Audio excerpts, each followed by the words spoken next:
Bonjour à tous, aujourd'hui je vous propose le tirage sentimental pour le mois de février 2020 pour les Verseaux. Alors, dans un premier temps, j'utiliserai une carte, une arcane majeure du tarot de Marseille de Frédéric Agide. J'utiliserai mon tarot Illuminati d'Éric Sédioune pour faire le tirage relationnel. Et enfin, je tirerai une carte de l'oracle de Gaïa pour vous délivrer un petit message à la fin. Donc on y va, c'est parti.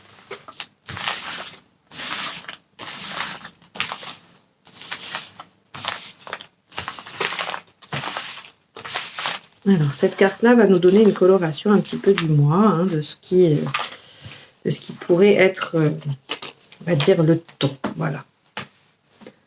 Ensuite, avec le tarot Illuminati, je vais réaliser un tirage relationnel. Donc, déjà, je vais préciser la place de chaque carte et ce qu'elle représente, parce qu'on m'a demandé dans les commentaires sous mes vidéos d'expliquer mes tirages, mais c'est beaucoup trop long de vous répondre à tous par écrit, donc j'ai décidé de le faire maintenant dans les vidéos directement, comme ça vous aurez les informations, ce qui est aussi intéressant parce que la plupart de vous êtes initié un peu au tarot et donc ça vous permettra également d'interpréter le tirage avec vos propres symboles et ce qui vous parle, et je trouve que c'est très très intéressant. Ça me dérange pas du tout si c'est pas du tout cohérent avec ce que moi je vous dis, parce que voilà, les cartes nous parlent différemment, elles recèlent plusieurs messages possibles. Alors bien sûr il y a des grandes lignes, mais je veux dire c'est tout aussi intéressant que vous puissiez faire votre propre interprétation du tirage si vous le souhaitez.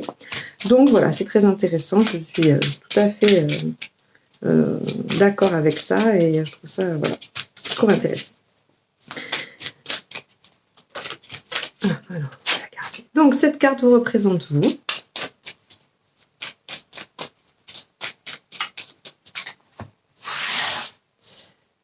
Cette carte représente l'autre personne, les avantages, les côtés positifs, les appuis de la relation, ce qu'il y a à traverser, les obstacles, les aspects négatifs, ce qui va être un petit peu difficile ou ce qui peut mettre des bâtons dans les roues, votre intention, l'intention de l'autre, la résultante. Et enfin, je vais tirer 3 cartes conseils qui s'adresseront à vous et uniquement à vous, hein, et non à l'autre personne.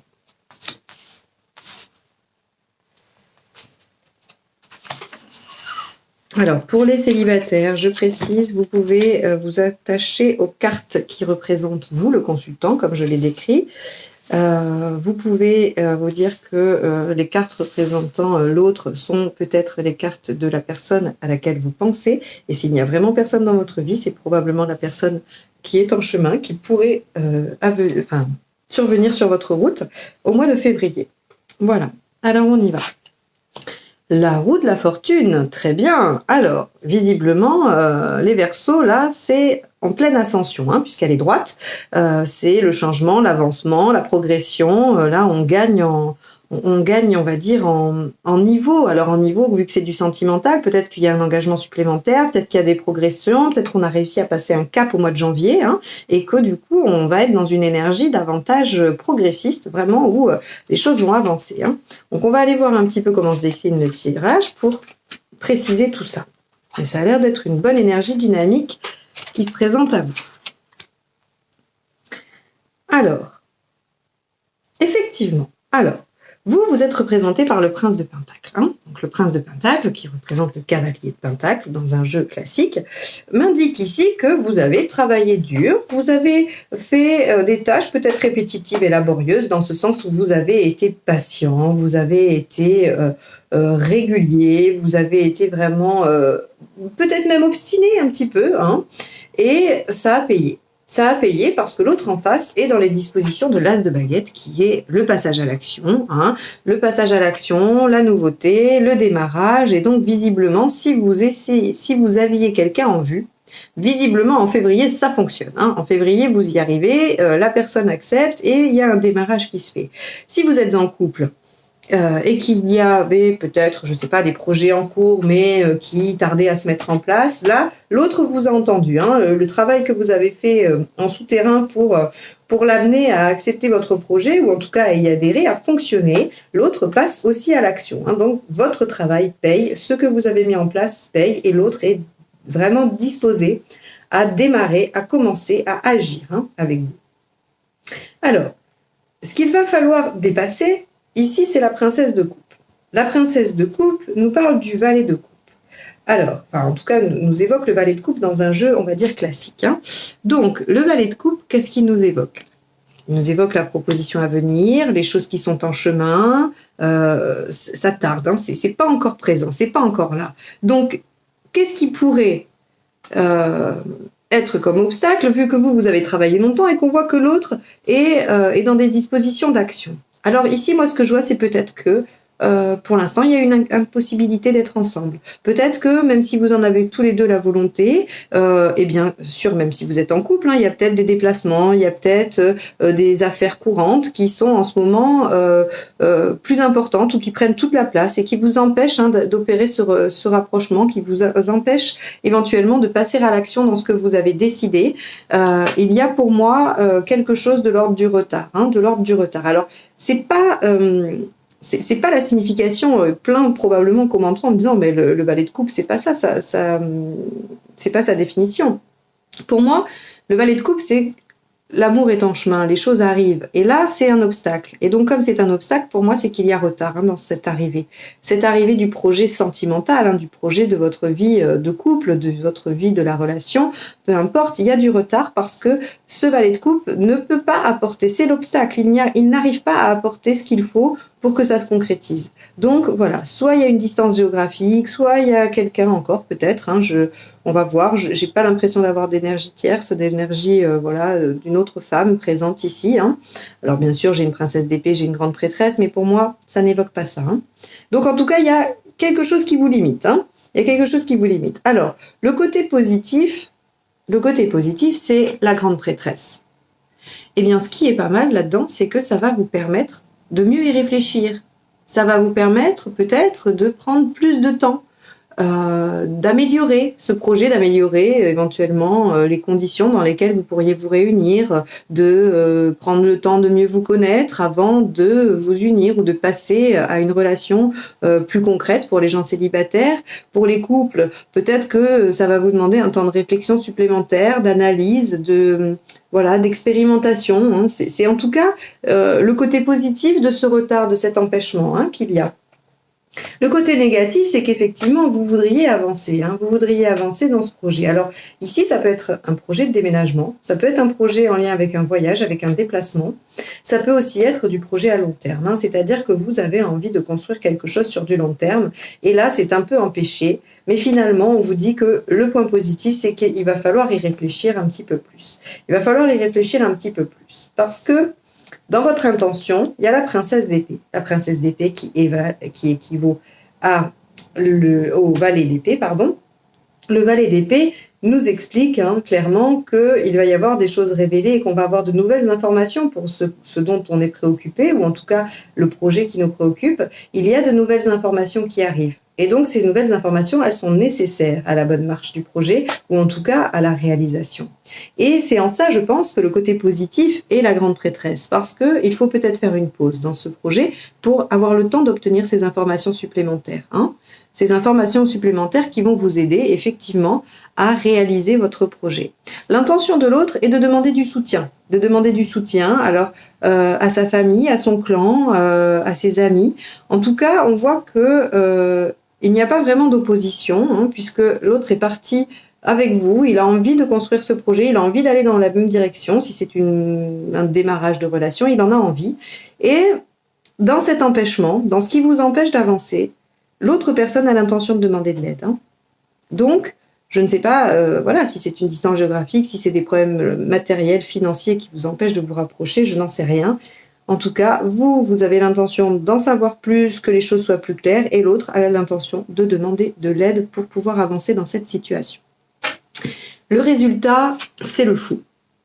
Qu'est-ce qu'il nous indique, le fou ? Eh bien, il nous indique une libération et enfin le démarrage d'un nouveau chemin. C'est-à-dire que là, tout ce que vous voulez, vous avez réfléchi un peu plus, vous allez trouver des informations, mais en fait, vous ne savez pas vraiment où vous allez, mais vous y allez confiant, satisfait et heureux. Et donc, vous avez probablement bordé le minimum, vous avez probablement évalué la situation, de façon minimale, on va dire, Et vous partez confiant, léger, et vous avancez en vous disant que de toute façon, vous verrez bien ce que la vie vous réserve. Alors c'est très bien, c'est très positif, hein, parce que de toute façon, on voit hein, avec la roue que vous avez envie de toute façon d'avancer, que vous avez envie de changement. Alors c'est pour ça qu'ici, hein, on voit que dans le côté positif, il peut y avoir un déplacement, un déménagement, hein, quelque chose où on se libère de quelque chose. Soit on lâche un bail, soit on lâche une maison, en tout cas, il y a quelque chose, ou alors on part en vacances, on part en voyage, hein, c'est possible. Alors en février, c'est la Saint-Valentin, il se peut que vous ayez décidé de partir un week-end quelque part ensemble, ou enfin voilà. En tout cas, il y a plusieurs interprétations possibles. Évidemment, si je vous avais en face avec vos situations bien particulières, il y aurait des nuances dans cette interprétation. Mais je vous laisse les trouver vous-même. Par rapport aux conseils. Alors, les conseils sont assez intéressants parce qu'on a un As d'épée, on a un 6 d'épée et on a la tour. Alors, pour moi, la tour, elle est directement liée à la grande prêtresse et à la princesse d'épée, qui nous parle de réflexion, d'idées, ou enfin d'informations supplémentaires. La tour, pour moi, évoque la prise de conscience, hein, le fait que, enfin, la révélation, la prise de conscience, on comprend les choses et on est au clair. Hein, c'est-à-dire que là, il n'y a plus rien qui empêche. Le toit a sauté, la foudre est tombée, tout a été mis à nu, tout a été mis au jour. C'est la révélation, hein, pour moi, dans ce sens ici. Donc, on vous conseille d'aller vers ça. Hein, c'est-à-dire qu'effectivement, le point positif, c'est de mettre un point d'arrêt, de mettre une pause, de réfléchir et d'aller glaner des informations supplémentaires parce qu'on a besoin d'être au clair. On a besoin que les choses soient limpides. On vous conseille aussi avec le 6 d'épée, alors c'est pour ça que je pense qu'il y a quand même alors probablement pas pour tous, mais ça doit concerner pas mal d'entre vous, il y a un déménagement. Hein. Il y a un déménagement où il y a en tout cas un déplacement. Parce qu'on a le 6 d'épée. Le 6 d'épée nous conseille effectivement de lâcher, de laisser quelque chose derrière nous, d'aller de l'avant, de partir. Hein. Donc tel le fou, le 3 de bâton et le 6 d'épée, pour moi ce sont des énergies un petit peu complémentaires qui nous amènent vers un ailleurs, vers un avenir que l'on ne connaît pas encore trop bien, dont on n'a pas bien situé les contours, mais en tout cas il y a cette confiance, cette envie d'y aller confiant, hein, et on vous dit que effectivement il faut y aller.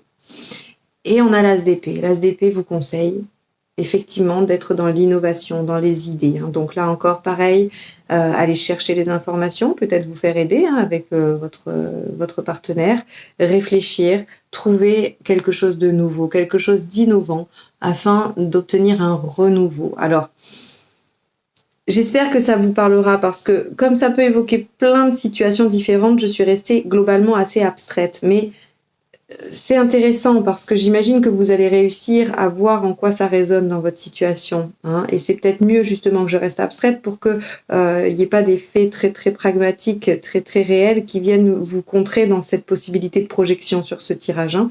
Parce que là, on voit vraiment que vous avez travaillé dur pour quelque chose. Il y a quelque chose de possible, mais on voit qu'il y a quand même un élément extérieur qui bloque, qui empêche cette réalisation tout de suite et maintenant. Et on voit comment les choses se déroulent. Il y a besoin de toute façon. C'est bloqué, c'est pas pour rien, parce qu'il y a besoin de découvrir des nouvelles choses. Il y a besoin d'y réfléchir. Il y a besoin de prendre conscience de certaines choses hein, et de quitter quelque chose et d'avoir des idées innovantes. On peut demander de l'aide. En tout cas, c'est ce que votre autre, hein, l'autre personne a l'intention de faire. Et il y a une libération qui arrive. Hein. Alors le fou et la roue de la fortune, c'est quand même très joli. Hein. Je pense que ce mois de février va être intense et important pour vous les Verseaux. Hein. Donc voilà. Voilà comment se décline ce tirage pour le mois de février. J'espère qu'il vous aura donné des pistes de réflexion, qu'il vous aura en tout cas donné matière à réfléchir vraiment. Si vous voulez être notifié des tirages généraux pour le mois de février, je vais les sortir la semaine prochaine. Abonnez-vous et cliquez sur la petite cloche, comme ça vous serez notifié.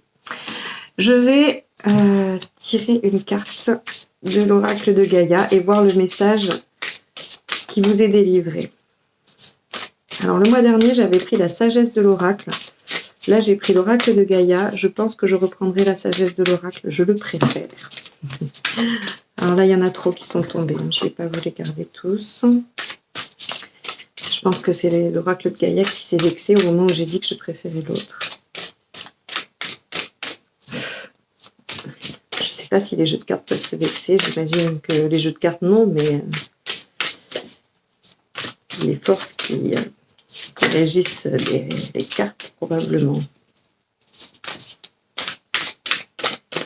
Alors, bon, bah, du coup, ça ne veut pas tomber, alors je vais aller la chercher.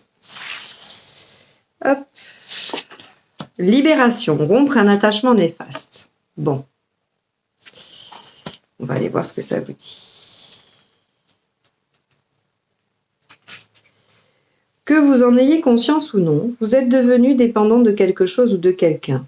Ou vous avez laissé quelqu'un s'attacher démesurément à vous. Ce qui au début ressemblait à une amitié saine domine à présent votre vie. Excusez-moi, j'ai du mal à lire aujourd'hui. Cet attachement, apparemment positif, révèle soudain son aspect négatif. C'est une forme d'addiction. Vous devez examiner ce problème. Mettre de la distance entre vous et l'autre fait partie... Bon, je crois que ça va être compliqué pour vous de suivre aujourd'hui. Vous devez examiner ce problème, mettre de la distance entre vous et l'autre partie et faire en sorte de rompre ce lien néfaste pour le bien d'autrui et le vôtre propre. Au début, cela causera peut-être du ressentiment ou même un peu de panique, mais le résultat en vaut la peine. Quand vous aurez réussi à vous détacher, vous aurez appris une importante leçon qui vous servira à l'avenir. Alors écoutez, si ça vous parle, je vous laisse méditer dessus. Je suis désolée pour les premières phrases où j'ai fourché. C'est pas très agréable pour vous. Je vous souhaite un excellent mois de février et j'espère vous retrouver sur les guidances du mois de mars. À bientôt, au revoir.